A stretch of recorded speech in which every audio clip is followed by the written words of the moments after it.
I shattered my brother's empire with one quiet move. The air in Uncle Roy's den was so tense you could hear the faint hum of his vintage radio. 20 family members squeezed onto faded couches, the room thick with cedar incense and silent accusations. I was 35, settled in my usual stool by the cracked window nobody else wanted, when my brother, Nathan, stood in his $5,000 suit and declared my rent was skyrocketing. $8,000, he said, voice cold as a contract. Effective tomorrow. Aunts smirked, uncles shifted. I stayed silent, my secret coiled like a spring. But before I unveil how I flipped his world, let's rewind to the years that carved me. Growing up as Nathan's younger sister, Lila, meant existing in his eclipse. He was the prodigy, Yale Law, top litigator by 34. I was the average one with a local college degree in real estate, crunching numbers for a small leasing firm. Family reunions were predictable. Nathan just won a $20 million case, Cousin Vera would gush. Then the pitying nod at me. Lila, still in rentals? I loved my work, mapping neighborhoods, reviving old properties, but love didn't shine in my family. To Nathan, I was the letdown, needing his help. For 7 years, I rented a studio in Uncle Roy's building on Cedar Lane, managed by Nathan for free.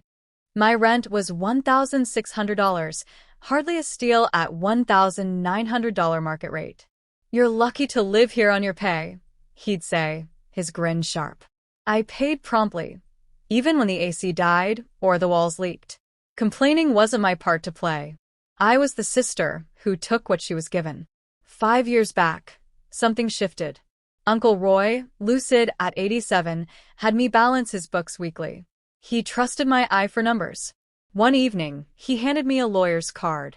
Nathan's ambitious, he murmured, but you see the bones of things. Keep that close. I didn't grasp it then.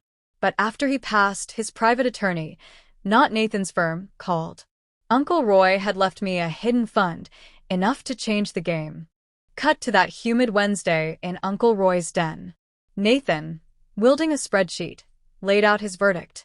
Your $1,600 rent's a gift. Market's $8,000. I've subsidized you for years. $250,000 gone. Cousin Vera cooed about his generosity. Ron ate it up. I don't need thanks, Lila. Just accountability. Sign the new lease at $8,000 now. The room stilled. I checked my phone. A text from 10 minutes ago. Arriving soon.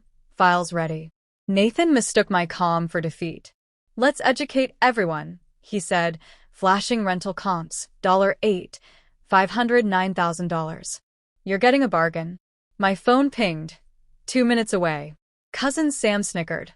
Hope you like roommates, Lila. Each job landed, reminding me of my assigned role. Small, reliant, lesser. Nathan pushed the lease forward. Sign or move out. I've got tenants begging at $8,500. I nearly smiled. He didn't know I owned the building.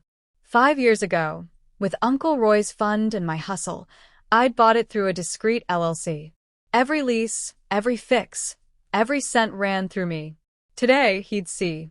I studied the lease's $8,000 figure, my pulse steady. Nathan grinned, thinking he'd won. Sign, Lila. Let's move on. I set the pen aside. No, the word hit like a shockwave. Vera gasped. Nathan's grin vanished. What do you mean, no? The doorbell buzzed. My heart surged, not with fear but thrill. I opened the door to a woman in a sharp blazer, briefcase gleaming. Good evening, she said. I'm Ms. Hart from Cedar Holdings, here for the tenants. Nathan's jaw tightened. Tenants? I run this property. Ms. Hart smiled thinly. Not since Cedar Holdings bought it 5 years ago. I represent the owner. Nathan's face grayed. Impossible. I stepped forward, voice clear. You didn't know because you never looked, Nathan. You were too busy preaching my flaws. While you chased glory, I built my own. Murmurs spread. Sam whispered. What's she saying? Ms. Hart laid out the papers, deeds, leases, all in my name. Lila Monroe, she said, owns this building. Silence swallowed the room. Nathan staggered, his voice a rasp. This can't be. I locked eyes with him. You tried to crush me with $8,000 rent in my own building. You humiliated me for sport, but you humiliated yourself. The room erupted. Vera muttered, "Good Lord." My parents, always silent, stared at the floor. Nathan's voice cracked. You hid this.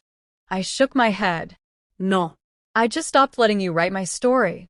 Ms. Hart snapped her briefcase shut. Ms. Monroe also owns your lease, Mr. Nathan. A collective gasp.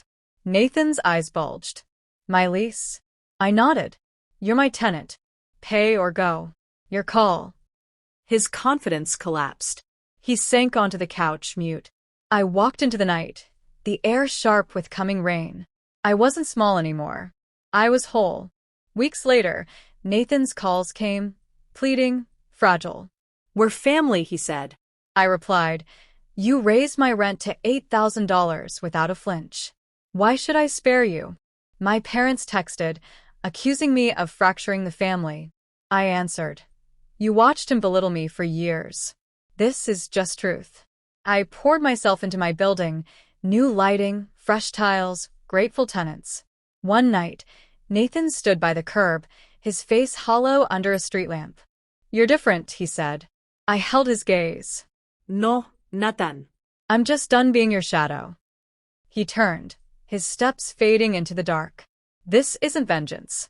It's claiming your place when they expect you to break. If this hit you, like, share, and subscribe for more stories of silent victories. Share your moment of strength below. When did you rewrite your story?